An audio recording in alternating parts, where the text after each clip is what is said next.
Welcome to Cleveland Stage Door. My name is Jimmy Davis, and it's been a minute, but we're back with the big one. Daniel Reichard, a Northeast Ohio native, an original Jersey boy, a musical theater standout, bringing his Christmas show home to the Music Box Supper Club. We talk about everything from his career to his time on Jersey Boy to his new Christmas show. Let's dive in. Coming up next.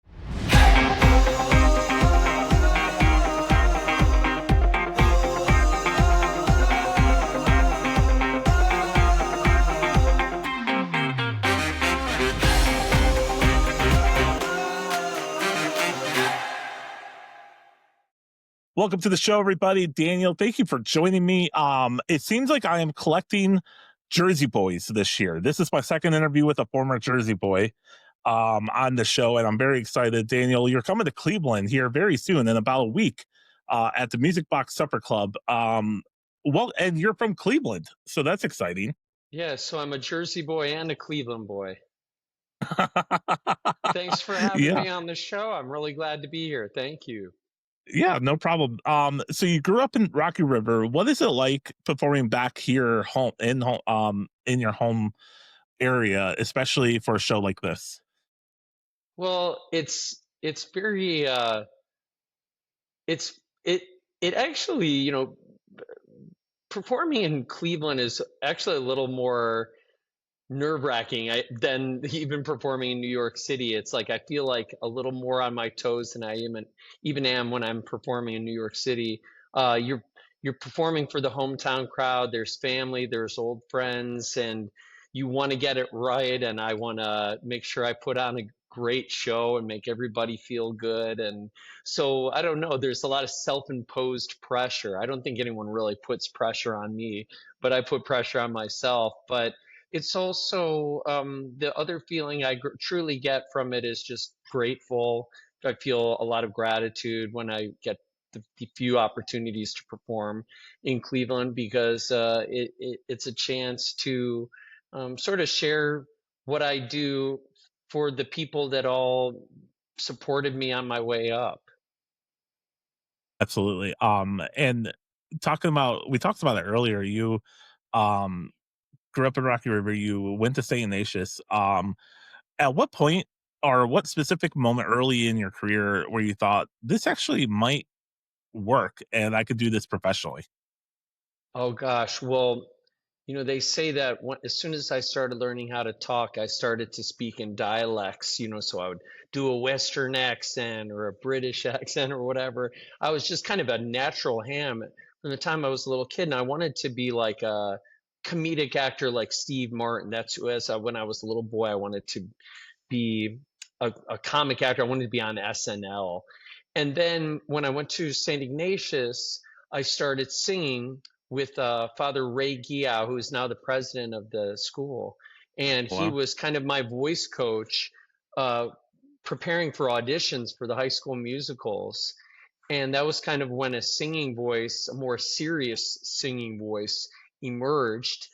And then I started really dedicating myself to my singing. And then, the Star is Born moment goes that I was playing the devil in Damn Yankees at Ignatius. And there was just something about that performance where I was just kind of in the zone. I was kind of very funny, and there's the big song that comes in the second act. And it was this big applause moment that I think surprised me and everybody, my parents and everybody, that all this big wave of applause came at the end of that number. And it was one of those like, oh, wow, like this is something. There's something here. And so sort of reluctantly, my parents let me start auditioning for the serious programs that Carnegie Mellon and Northwestern and the University of Michigan, some of the best schools for theater and musical theater. And the school I chose was University of Michigan, which is a very prestigious musical theater department. And my folks just sort of let me have that opportunity, and it was a great choice for me. And they really set me up for a career in New York City. I love that. That's great. Have you made your way back to St. Ignatius to, like, to do, like, any kinda, like, mentorship or anything to the people at St. Ignatius? To the kids? Yes, it's been a little while since I've done it, but it was 29 years ago that I graduated from there. So I have made it back a few times. One year early on in college, I sang backstage during a production of Godspell. Then once I moved to New York, once I moved to New York and started my career, I think I came back and spoke to students. But it's been a long time, but I would like to make it back sometime. Yeah, absolutely, absolutely. So one thing that you talk about your career, one thing that, stands out was you were in Jersey Boys when it, started. So what was your favorite memory from that run that you still think about all of the years later? Oh my gosh. I mean, there are so many things that happen in my life. We started the show in La Jolla, California. That was, the show had not even really been fully written when I auditioned for it. By the time we started the production in La Jolla, the pre-Broadway, it had come together. And so, I mean, there's moments of that rehearsal process where I did say like a turn at the end of Oh What a Night, like a little spin, after smoking a little something, and it ended up the director said that's it, that's perfect, that's the right moment. And every single Bob Gaudio in every production since has done that little spin. Moments like that, I think are really special. The first person to ever knock on my dressing room door was Donna Summers. So like, I mean, Wow, Donna Summer was like, then it was Bette Midler, then it was Spielberg and Bruce Willis and wow, all these icons were just coming to the show every single night. So it was kind of an exciting whirlwind time. And then I think probably the most climactic performance experience was doing Dick Clark's Rockin' New Year's Eve on ABC. We performed, wow. Ryan Seacrest introduced us, and the four of us got on stage in front of 100 million people watching across the world and performed. And that was definitely a highlight. Wow, wow. What's one song you loved performing from that show? Oh wow. Well, my two songs I really loved, Cry for Me, which is the third track on the album, and then Oh What a Night. Oh What a Night was just kind of fun because it was a sort of fun acting moment where in the story Bob Gaudio is growing up on the road with these guys that are all a lot more experienced than he is, and uh finds himself out with the boys, at a hotel room, and meets a girl for the first time and has his first moment, and they kind of imply that Oh What a Night is sort of a song about losing your virginity. So it's kind of I think that came as a surprise to a lot of people, but that was just Mhm. also such a fun moment in the show. Absolutely, absolutely. So let's move on to this. You've performed all over. What is the difference? You kind of touched on it a little bit earlier. What's the difference about an Ohio audience compared to everywhere else? Oh, well, whenever I come to perform in Cleveland, there's people I don't know, and then there are people I know and who know me more than anybody. And my parents will be at this show. Uh, there'll be folks that I went to high school with, that went to grade school with, teachers, so that's a very deep feeling that comes with performing for a hometown crowd. Um, I always say I'm never going to do it again because I get so nervous before I do it. And then the next time I get asked, like this time, then I go, "Oh, yeah, that sounds great." And then I go through the cycle of terror all over again. But this is really special, because I've been doing this holiday show in New York City for almost 20 years. I started doing the Christmas show while I was in Jersey Boys, and Wow. I'm about to do in New York City my 17th edition of this show. So it's one of my signature pieces, and it's really cool to every once in a while get to bring it to the Music Box Supper Club in the Flats, and that's what we're doing on December 10th. I'm in fact doing the show in New York on December 7th and 8th. traveling to Cleveland on the 9th and then doing the show on the 10th. And this is kind of what my entire life is like, just being on the Wow, run. wow. And you're actually, and we're filming this right now before Thanksgiving, and you're actually traveling to Cleveland right now. So you're traveling here now for family, going back, and then coming back. That's right. This is what my whole life has been like for about 20 years, but it keeps me on my toes. Yeah, yeah, exactly. So you touched on earlier, you're performing at the Music Box Supper Club in downtown, and you've performed this show for the last 17 years. Tell us, um, for people who have not attended it yet, what are you bringing to the Music Box? What's the vibe? What's the songs? What's the feeling? What should people expect when they walk in? Well, it's a band show, fabulous horn section, some of the best musicians in Cleveland, and I'm bringing some from New York City. Nice, This is there's inspiration from the artists like Dean Martin, Bing Crosby, those kind of iconic Christmas artists, Andy Williams, then moving on to Michael Bublé and that sort of world. Um, but I'm a storyteller. I've performed all over the world for the past 20 years, and so I'm bringing a lot of kind of comedic, nostalgic stories about my life in Cleveland, my life in New York City. The show is really a lot about um, stressing the importance to kind of have a good attitude during the holidays, and it's like the best way to really enjoy the holidays. So that's sort of one of the themes of the show this year, and so a lot of the songs reflect that. But it's a very eclectic set list. So we're doing all my renditions of all these classic songs, but it's everything from Winter Wonderland, Santa Claus is Coming to Town, to Came Upon a Midnight Clear. I'm doing songs that the Muppets did. nice. Speaking of that, Everything from the sacred to comedic and just lots of wonderful surprises. And one thing that's kind of fun that I'm excited about is for one number I'm going to have on stage boys and girls, the youth from Boys and Girls Club of Northeast Ohio. wow, So a girlfriend of mine has been working there for some time, and when I told her I was coming to Cleveland to do a show, she said you should do a song with Boys and Girls Club of Northeast Ohio. And I said, that would be such a fun experience. So we're going to Cleveland for Thanksgiving, and then I'm going to start rehearsing with the kids while I'm in Cleveland for Thanksgiving. Then they'll rehearse on their own. And then when I come back and do the show, they're coming on stage and doing a song with me. And that to me is so special because, part of the holiday season is really about connecting with people and opening up opportunities for other people to enjoy the holidays. And so it's going to be really a really special twist. And I don't know how it's going to play out, but that's what's kind of exciting about it.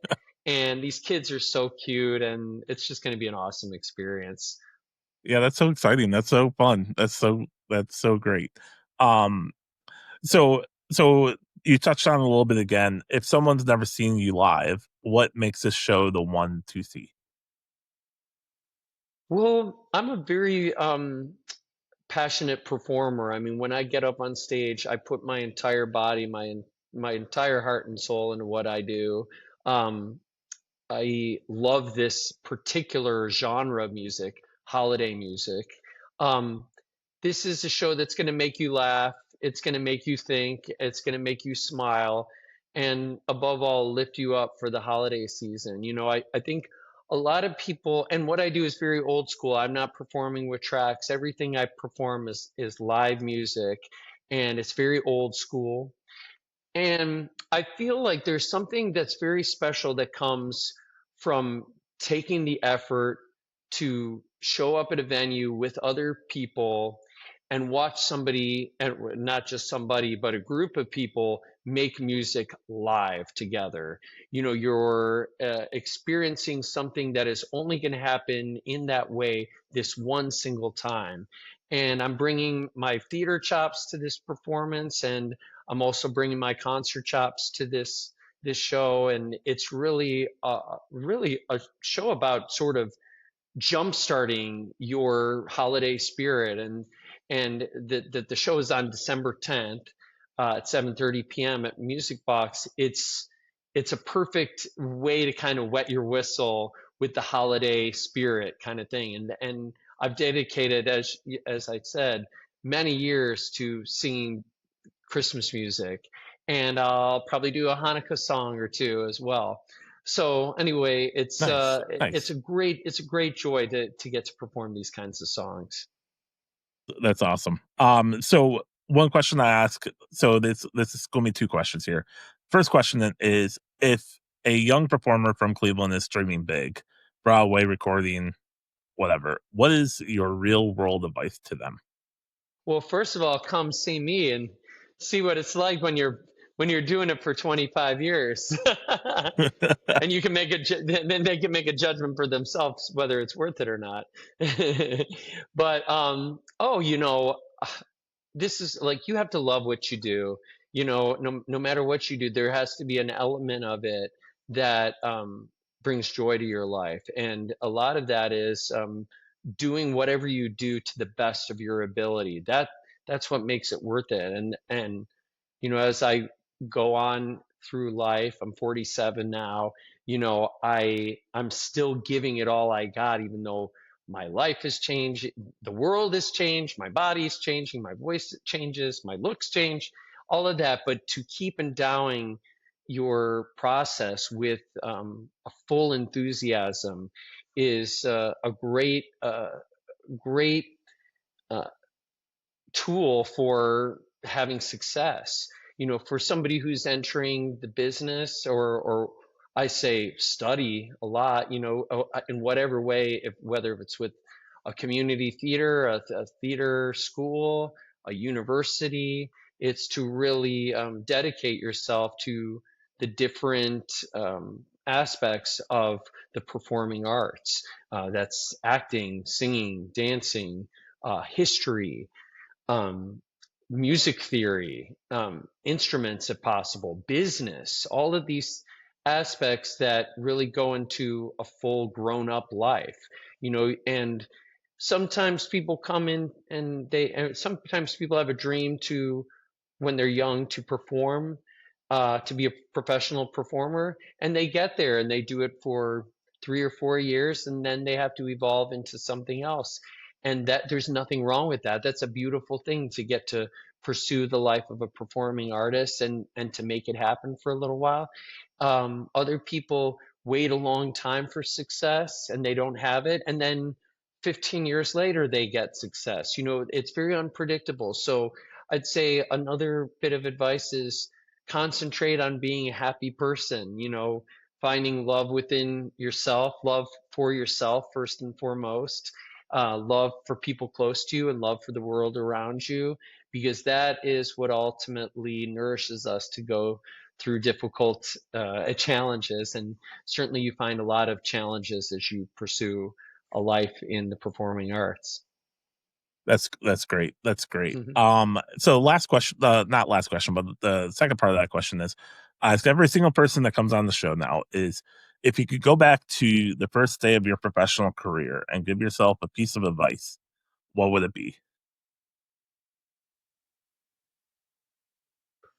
I would say, I would just say, take as good care of yourself as possible, because it's a marathon, not a sprint, so that's what I would probably have said to myself when I was much younger. It's just, and I'm still taking care of myself, but I would have probably just said, take even better care of yourself, as you go through your 20s and your 30s, because it's a long journey.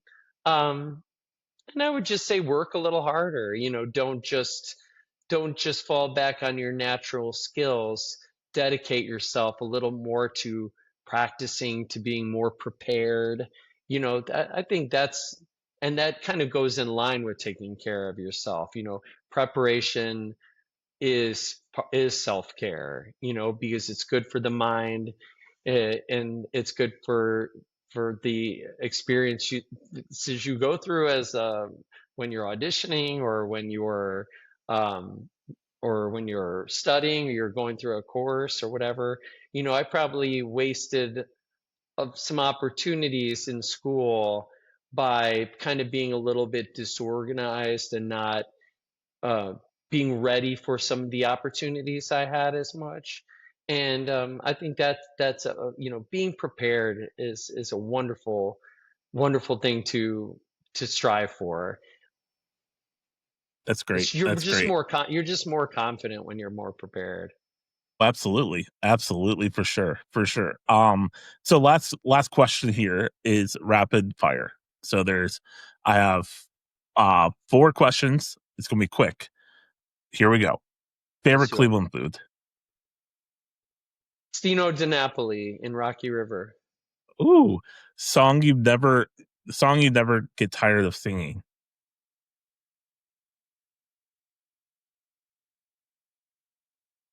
Winter Wonderland for my holiday show. Love that. Dream duet, any era. Goodness. Oh my gosh. Uh, let's see. Oh God. I'll just say something silly. Sing New York with Liza Minnelli. Or Frank Um, Sinatra. and last but not least is role you do tomorrow if age and casting didn't matter. George in She Loves Me, the Harnick and Bach Mm, musical. okay. Either Okay. that or if I was 10 years younger, Cornelius Hackle and Hello Dolly. I love those old school musicals. I Harold love that. Hill. Yes, yes. So, Daniel, thank you so much for joining me. Daniel is going to be at the Music Box Supper Club December 10th. Christmas in Cleveland is the show title. Tickets are available at musicboxcle.com. Musicboxcle.com. Come see him. Come see the Cleveland native back here in Cleveland.